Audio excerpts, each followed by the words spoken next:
അപ്പോൾ ഗായ്സ്, ഇന്ന് നമ്മൾ ചെയ്യാൻ പോകുന്നത് ഒരു വെറൈറ്റി ആയിട്ടാണ്.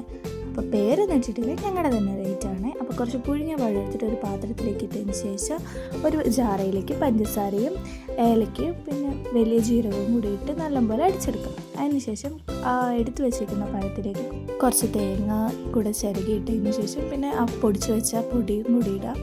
അതിന് ശേഷം കുറച്ച് ഗോതമ്പ് പൊടിയും കൂടി ഇട്ട് നല്ലപോലെ കുഴച്ചെടുക്കാം.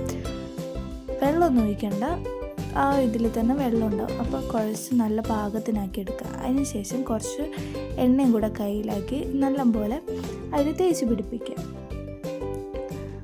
ജസ്റ്റ് ഒന്ന് കുഴച്ചെടുത്താലും കുഴപ്പമൊന്നുമില്ല. അതിന് ശേഷം ഉരുളകളാക്കിയിട്ട് വറുത്തെടുക്കുകയാണെങ്കിൽ വറുത്തെടുക്കാം, അല്ലെങ്കിൽ സാധാ വേവിച്ചെടുക്കുകയാണെങ്കിൽ വേവിച്ചെടുക്കാം. അപ്പം ഞങ്ങളിത് ആവി കയറ്റുകയാണ് ചെയ്യുന്നത്. അപ്പോൾ അത് മൂടി വെച്ച് ഒരു 15 മിനിറ്റ് നമുക്ക് വെയിറ്റ് ചെയ്യാം. അപ്പോൾ 15 മിനിറ്റ് കഴിഞ്ഞ് ഞങ്ങൾ തുറന്ന് നോക്കി.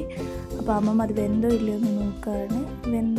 വെന്തെന്ന് മനസ്സിലായ ശേഷം ഒരു സ്പൂൺ വെച്ച് അത് ടേസ്റ്റ് ചെയ്ത് നോക്കിയപ്പോൾ ചിലവരുടെ ശരിയാവും, ചിലവരുടെ ശരിയാവില്ല. എൻ്റേത് ശരിയായില്ല.